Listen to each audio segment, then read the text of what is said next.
Bismillahirrahmanirrahim. Assalamualaikum warahmatullahi wabarakatuh.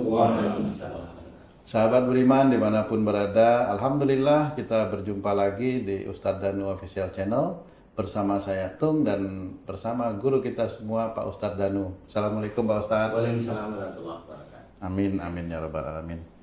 Sahabat beriman dimanapun berada, terima kasih yang telah mengirimkan komen di channel kita ini ya. Dan Alhamdulillah juga kepada sahabat beriman yang sempat sakit dan mengaminkan doa-doa dari guru kita Pak Ustadz Danu dan akhirnya diberikan kesembuhan oleh Allah. Alhamdulillah, ikuti terus acara kita ini, mudah-mudahan bisa memberikan manfaat buat kita semua. Amin. Kali ini saya akan mencoba membacakan beberapa pertanyaan-pertanyaan yang ada kepada Pak Ustadz tentang beberapa penyakit. Pak Ustadz, yang pertama, ini ada keluhan dari salah seorang teman Pak Ustadz. Dari hasil medical check-up yang dia jalankan, ternyata hasilnya itu dia menderita kolesterol. Jadi di situ tertulis kolesterolnya sekitar 300 Pak Ustadz. Kolesterolnya 300, kemudian trigliseridnya itu 422. Menurut dokter itu mengkhawatirkan dan kata dokter dia harus menjaga makanan dan lain sebagainya. Dia menanyakan kepada saya kira-kira akhlak apa yang harus diperbaiki untuk menurunkan kolesterol yang dialaminya. Monggo Pak Ustadz. Oke, itu kalau menurut kamu, Tung, itu dia cara pola makannya gimana? Dia boros, makan lemak, ngawur seperti itu atau biasa seperti orang-orang normal biasa? Sepanjang yang saya ketahui seperti orang normal biasa Pak Ustadz. Orang normal biasa dia makan lemak, ya Enggak malah kira-kira. gimana? Malahan dia sering makan salad gitu Pak Ustadz, yang saya tahu. Diet maksudnya? Diet ya. Oh diet, ya diet. Jadi dia milih gitu maksudnya? Dia memilih makanan. Dia memilih makanan agar Ya, tidak gemuk, mamanya. agar tidak gemuk. Oke, ya. berarti dia mencoba untuk menghilangkan lemak, mamanya. Menghilangkan lemak, Oke, ya, seperti itu. gitu. Akhirnya Ya. malah menderita kolesterol. Malah kena kolesterol. Ya, kan, jadi gitu. bingung gitu Pak Ustadz. Ya, padahal makanannya cukup bersih lah. Cukup bersih ya, kalau saya perhatikan cukup bersih. Jadi tidak lemak-lemak begitu. Tidak makan lemak, tidak makan daging merah, seperti itu Pak Ustadz. Oke. Ya, Paling daging dada begitu. dada ayam, Dada ayam, seperti yes. itulah kira-kira gitu Pak Ustadz. Oke. Ya, memang itu bisa menjadi perhatian kita semua bahwa kalau yang dimakan memang betul-betul makanan yang halal, itu kita nggak bisa bahwa dengan makanan yang halal tersebut, dengan munculnya kolesterol itu terus kita bilang makananmu kotor, kan nggak bisa seperti itu ya. Karena makanan dimakan temenmu muslim, Insya Allah Muslim. oh ya berarti dia tetap tidak makan babi, mamanya kan begitu Enggak, ya. insya Allah enggak. Nggak makan darah, yang jelas Enggak. makanan halal kan ya. Halal, maksudnya insya Allah. ya, makanan halal. Nah, memang yang harus kita pikirkan itu. Kenapa orang yang sudah cukup bersih dia itu menjaga pola makan itu ya dada, kadang umpamanya nggak digoreng tapi direbus, umpamanya atau dibakar aja, pakai bumbu juga tidak terlalu nyengat, umpamanya Iya, kan betul. itu mama ya, Iya. makanan bersih kan begitu ya. Kemudian kalau makan nasi jarang walaupun sesekali, kemudian yang sering makan salad, umpamanya ya makan bersih lah. Itu memang sebenarnya banyak kasus saudara-saudara kita yang seperti itu. Jadi kelihatan orangnya kurus tetapi kok kolesterolnya tinggi. Nah, inilah sebenarnya yang diceritakan salah satunya dalam Quran. Ini berhubungan. Kalau memang makanan itu halal, insya Allah tidak akan mendatangkan penyakit. Salah satunya kecuali memang berlebihan. Makanannya udah berlebihan, semuanya berlebihan, dan ditunjang dengan perilaku yang tidak banyak ya. Nah, di sini saya mau menceritakan bahwa kolesterol itu memang tidak dari makanan atau yang berlemak atau dan sebagainya, itu enggak, atau makanan laut yang betul-betul cumi yang dimakan, udang setiap hari mamanya, enggak juga insya Allah. Kalau memang dia makan bersih, berarti bukan dari sisi makan. Jadi kenapa kita harus belajar makanan yang sudah halal, jangan kita katakan makanan itu yang salah. Nah, dari sisi itulah kita berpikir bahwa wa ma asabakum min musibatin fa bima kasabat aydikum. Apa saja musibah yang kau terima itu disebabkan dari buah tanganmu sendiri. Nah, musibah ini salah satunya ada kolesterol. Selama ini yang saya amati, kolesterol itu berhubungan dengan prinsip yang kaku. Prinsip yang kaku, yang ada penekanan emosi, yang ada agresif di dalam menjawab. Pada saat dia mendengar sesuatu, dia agresif untuk menjawab. Kemudian ada penekanan itu maksudnya agar orang itu melihat dia itu beda, atau orang itu melihat agar dia itu menarik perhatian. Ya seperti itu ya, tapi agresif, jelas sekali agresif kepada siapapun. Kepada siapapun. Kemudian juga bisa itu dengan, kalau laki-laki ya dengan istrinya bisa, atau sampai kalau di atas 300 itu umpamanya bisa aja dia bermasalah dengan orang tuanya, karena bisa aja dia sebenarnya punya sifat kaku dengan orang tuanya. Jadi kaku dengan orang tuanya itu kan begini tuh, jadi selalu berseberangan terus. Nah itu kan sama-sama prinsipnya kaku. Nah kalau sudah sama-sama prinsipnya kaku, ini kan selalu berseberangan dan kaku semua. Jadi si yang sakit ini dengan orang tuanya nggak sadar kalau dia itu menghadapi orang tuanya, sehingga dianggap itu biasa-biasa aja seperti itu. Dan itu nggak cuma sekali biasanya, dan itu berkali-kali. Dan bahkan kalau memang bisa nanti kamu tanyakan pada teman kamu, itu bisa aja malah bertahun-tahun dia melakukan hal tersebut, selalu nggak cocok dengan orang tuanya, selalu berbeda pendapat, selalu ada penekanan, selalu seperti ini. Nah ini bahaya. Kolesterol yang seperti itu biasanya jarang bisa turun, kecuali si temanmu itu memang mau meminta maaf sama orang tua, dan hampir setiap hari seperti itu. Dan dia juga mohon ampun pada Allah Ta'ala. Khususnya adalah tentang prinsip. Nah, semua penyakit ini tergantung dengan salah satu ayat. Kalau ingin keinginannya untuk sembuh. Apa namanya, kalau tadi kolesterol, kaku prinsip, dalam bicara dia ada penekanan, kemudian dia juga sering sering adu argumen dengan setiap siapapun orang, khususnya dengan teman-temannya atau dengan orang tuanya. Ini semuanya itu akan terjadi. Nah, oleh Allah Ta'ala itu nanti ada yang di hati itu ada yang khusus, dia itu menetralkan kolesterol itu menjadi tidak netral. Jadi disitulah nanti fungsi kolesterol dalam darah itu tercatat di lab itu tinggi seperti itu, karena memang ada organ di hati yang memang tidak bisa mengeluarkan sesuatu yang bisa menjadikan kolesterol itu netral normal.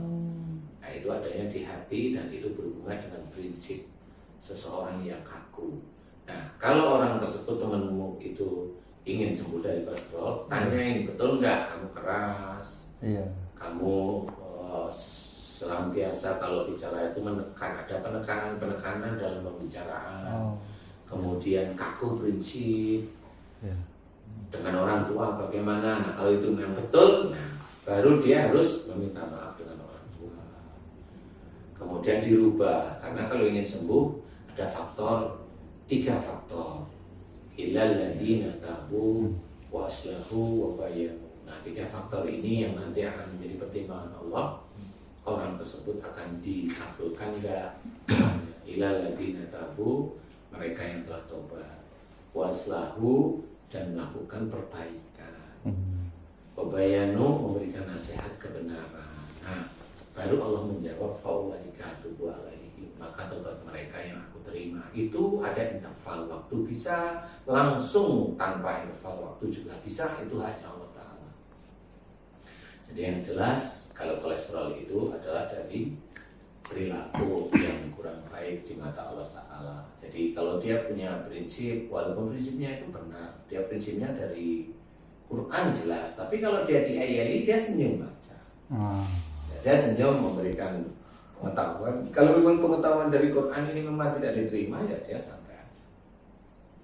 Nah itu yang lembut ceritanya, tidak otot-ototan. Apalagi dia tahu yang ngeyel itu saudaranya seiman, ya dia nggak terlalu dipikirin, ya sudah nggak mau, dia sama aja menolak ayat-ayat Quran, ya sudah biarin aja. Itu nanti dia yang, momennya kita yang punya prinsip itu ya biarin dia yang dapat hidayah dari Allah, kan seperti itu ya. Sehingga kolesterol ini nanti insya Allah kalau dia sudah paham, mulai mohon ampun pada Allah, meminta maaf sama orang tua, minta maaf sama istrinya, meminta maaf dengan teman-temannya yang lain, dan dia berubah, dia tidak kaku lagi, dia lebih tidak emosional, dia lebih tenang, lebih sabar. Kalau punya keinginan tidak dinomorsatukan, tidak harus, tidak ada penekanan, saya yakin insya Allah itu kolesterol nanti turun sendiri. Insya Allah turun sendiri karena organ yang ada dalam hati tersebut dia mulai aktif lagi, dia mulai berfungsi seperti itu. Karena apa? Disitulah sebenarnya Allah menceritakan dalam Quran, setiap makhluk ciptaan Allah itu ada penjaganya.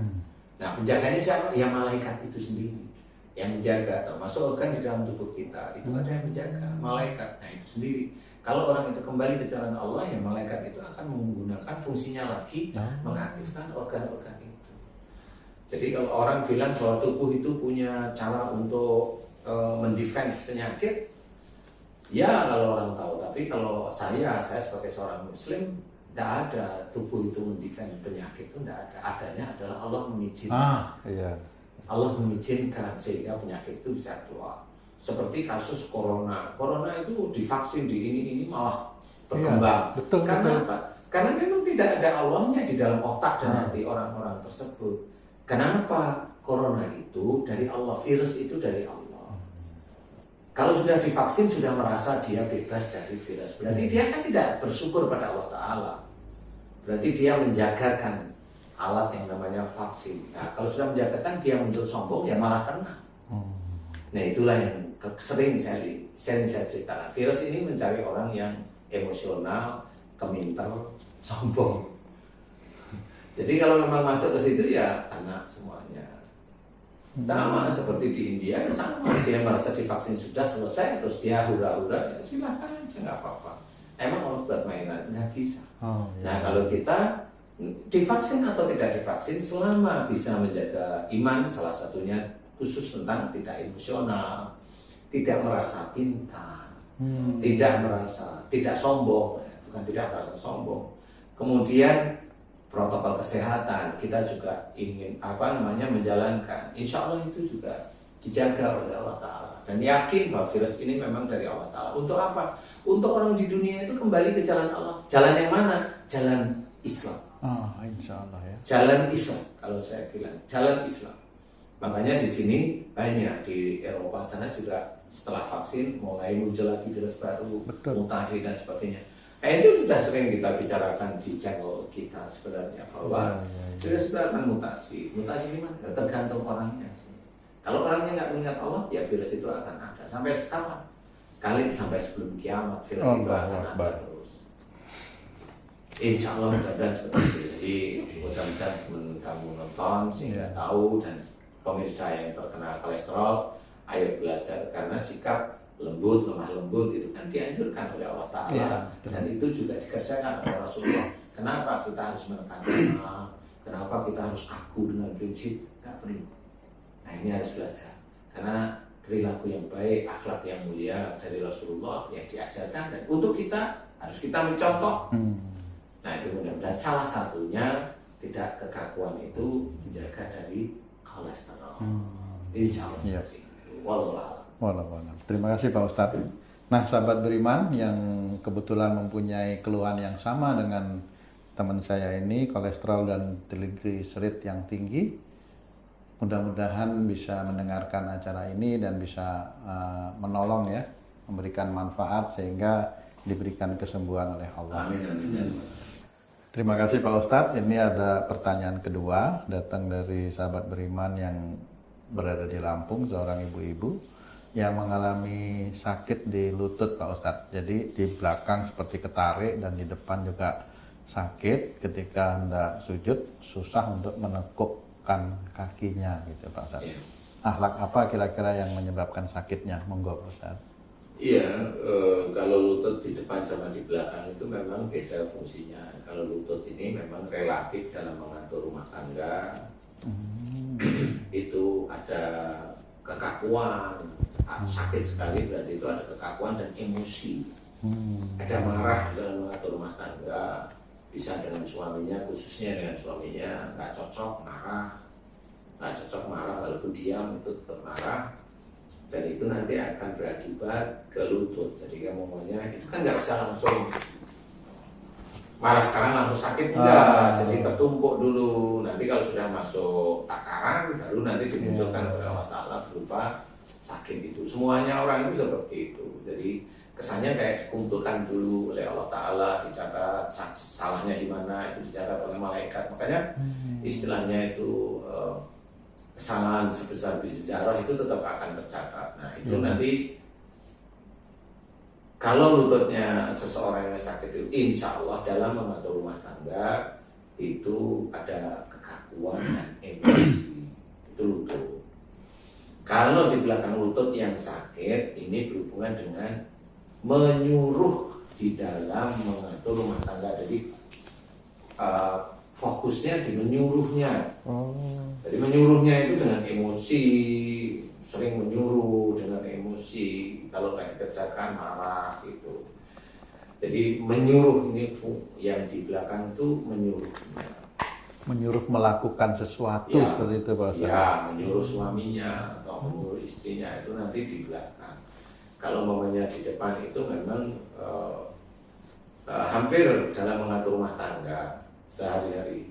Ya apa namanya ya? Ya memang khususnya menyuruh tapi larinya ke arah emosi yang langsung bentrok emosi. Kalau di depan sini ada kekakuan. Sebaiknya seperti apa harusnya kalau menyuruh itu Pak Ustadz dalam rumah Ya, tangga itu? kalau dalam rumah tangga itu kalau sudah suami istri itu kan biasanya sudah seperti temannya.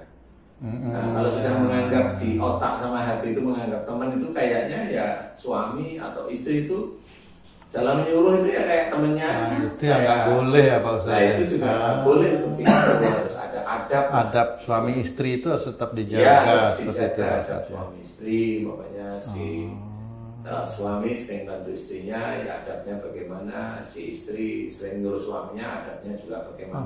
Astagfirullah. Kalau umpamanya nyuruhnya kalau dia kondisinya banyak pekerjaan boleh meminta tolong sama suaminya, umpamanya boleh kalau memang pekerjaan itu bisa dikerjakan suami. Tapi kalau memang tidak banyak pekerjaan ya nyuruh-nyuruh itu sendiri. Kalau suaminya mau sih tidak apa-apa, itu pahala bagi suami, tapi bagi istri dia tidak mengangkat besok di akhirat. Karena tugasnya itu kan sebenarnya bisa aja tugas istri tapi dikerjakan suami, tugas istri kerjain suami. Nah itu nanti dibicarakan lagi bahwa ini tugasmu, kamu juga harus ngerjain, bukan saya maunya sudah nyari rezeki bagi kamu, di rumah saya juga yang ini.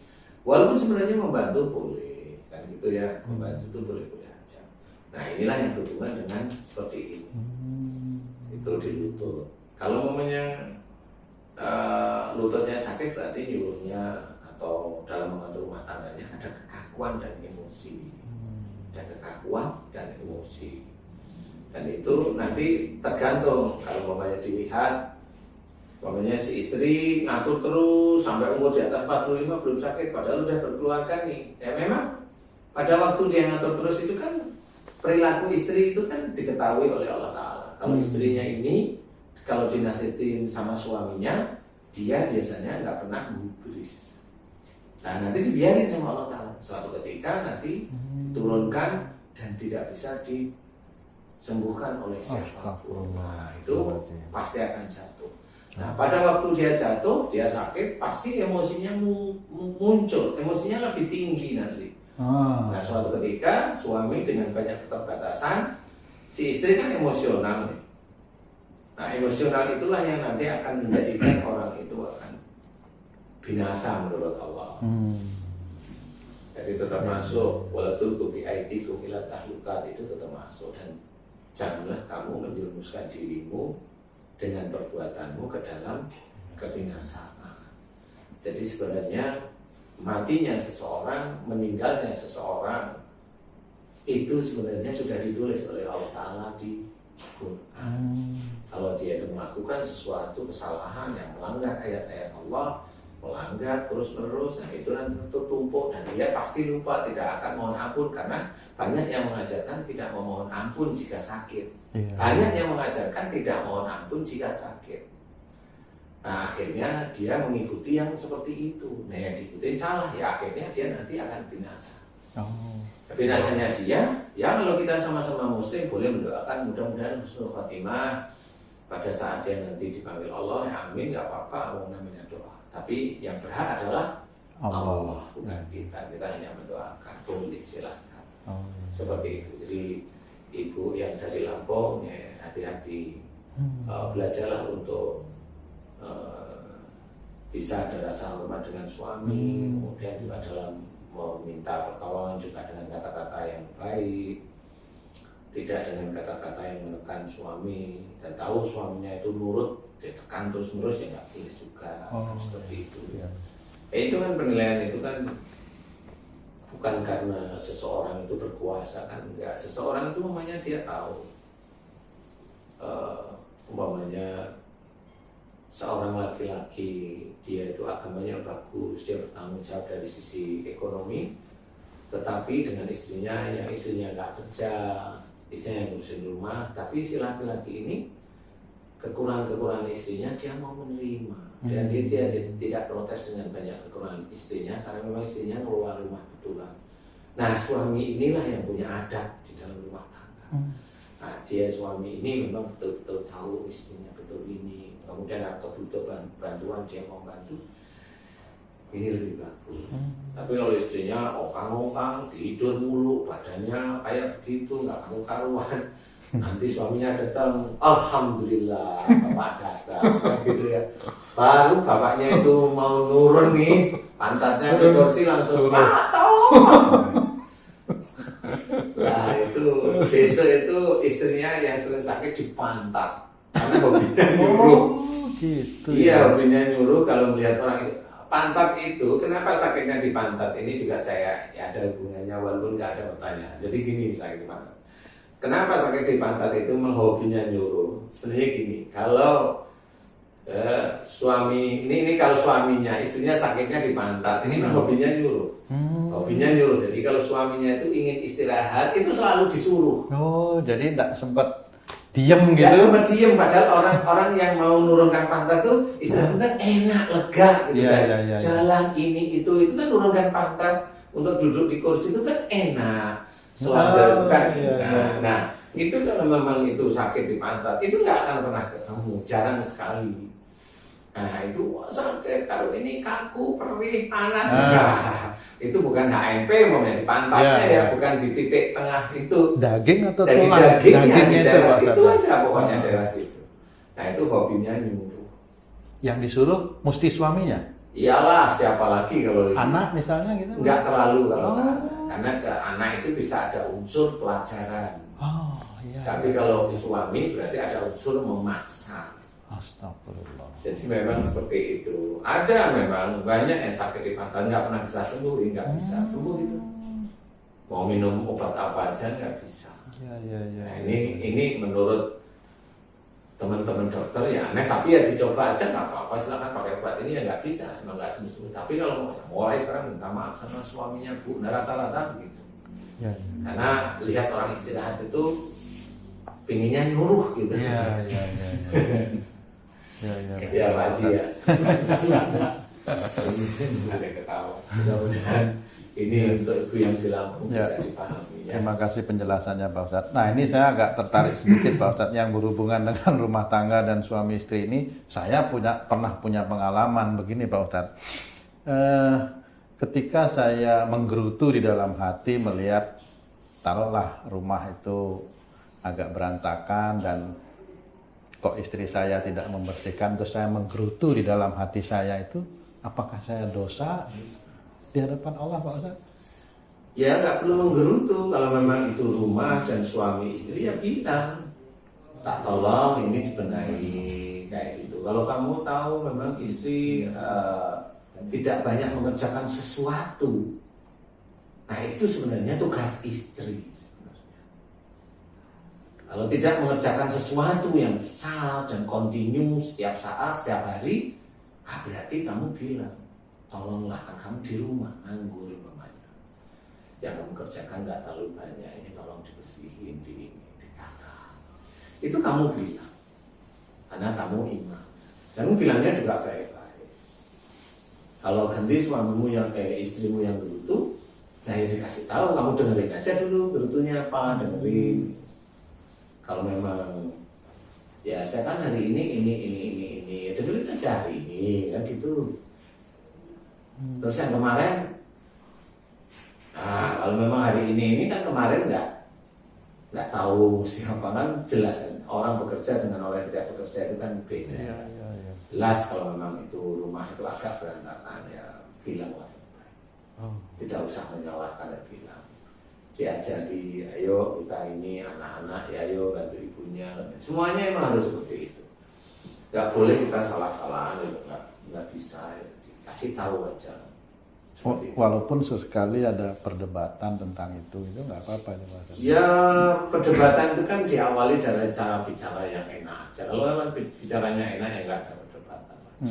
Kalau bicaranya udah, mamanya bilangnya gini, kau di rumah sering ngapain aja itu. Ini berantakan, kamu itu malah gelosot di kursi, di sofa. Ya marah lah walaupun salah. Itu ada pencuri bilang dasar pencuri, marah itu ya. Aneh. Nah, itu udah aneh, begitu itu manusia. Yang aneh itu malah kurang ajar kamu ini difitnah tapi orangnya masih senyum-senyum. Nah itu yang aneh. Aduh. Dia tahu difitnah tapi senyum-senyum. Masya Allah. Malah didoain.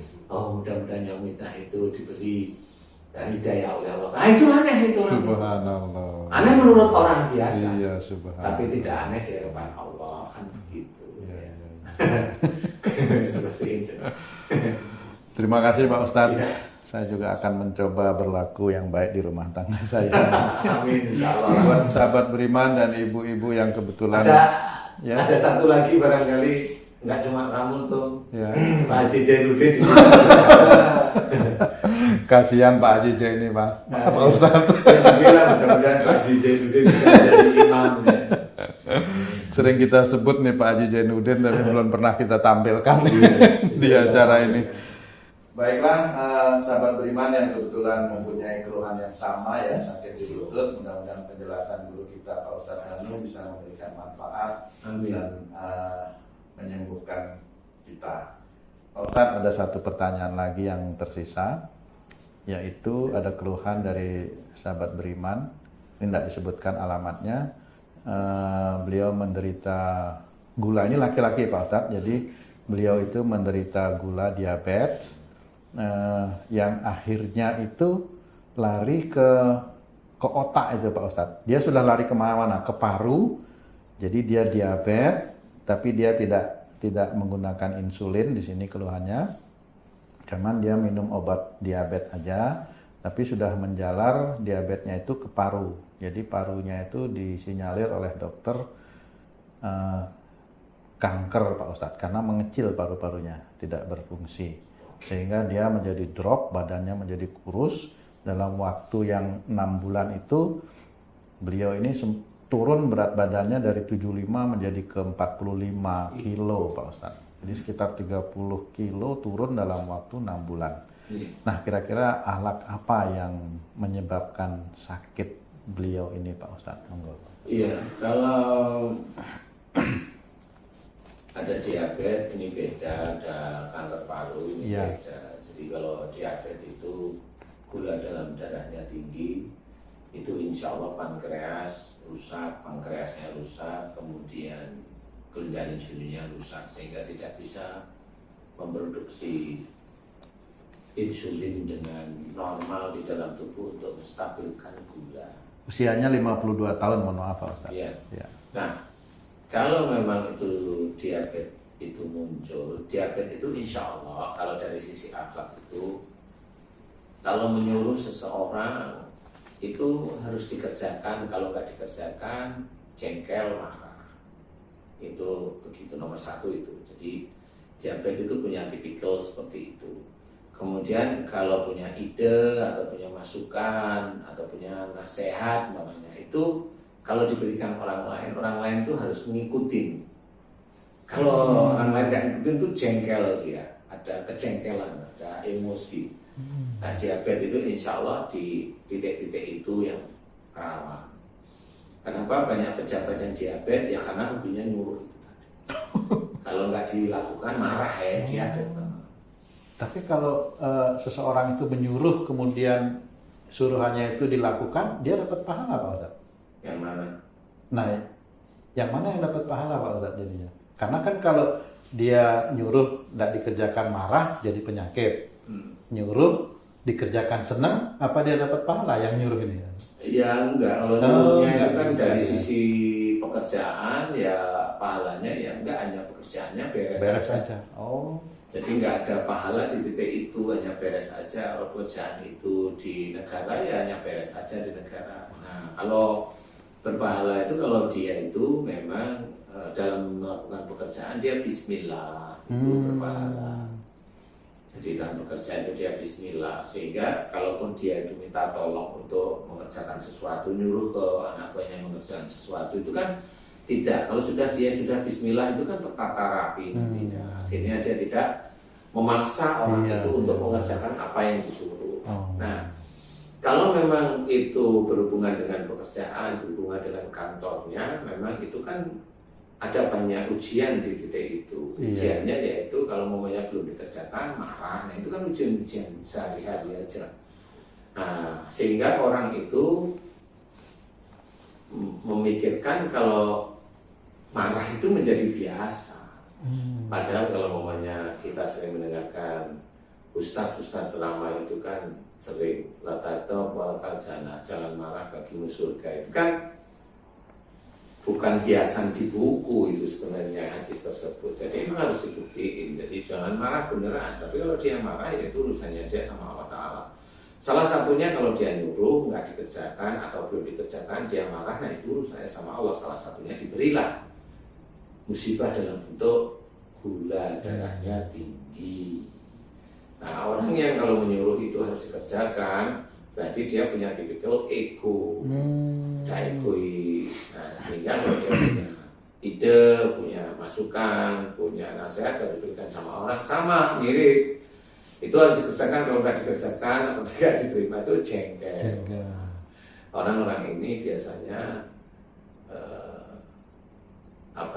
gula darahnya tinggi. Jadi untuk menjadikan itu normal, itu tergantung nanti dia pernah bermasalah nggak dengan orang tuanya. Dari sisi menyuruh ini ada bermasalah nggak dengan orang tuanya. Kalau memang dia bilang, iya saya sering berbeda pendapat dengan orang tua dan memang saya sering menyuruh orang tua saya itu makan ini, nurutin nasihat saya. Nah kalau udah itu ketemu nih, berarti diabetesnya dia bisa aja di atas 300 namanya. Nah disitulah dia harus meminta maaf sama orang tuanya.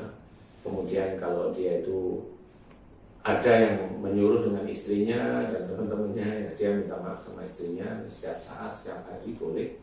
Kemudian dia juga sering dengan orang yang disuruh, yang dia merasa atasannya atau merasa lebih berkuasa, dia minta maaf lah dengan itu, dengan anak buahnya, dengan siapapun yang dia suruh, yang dimana dia sering emosi, ya dia harus minta maaf. Kemudian mohon ampun pada Allah Ta'ala terus menerus dan jangan ditinggalkan seperti itu, mohon ampun terus. Doanya ringan kok. Ya Allah, jika gula dalam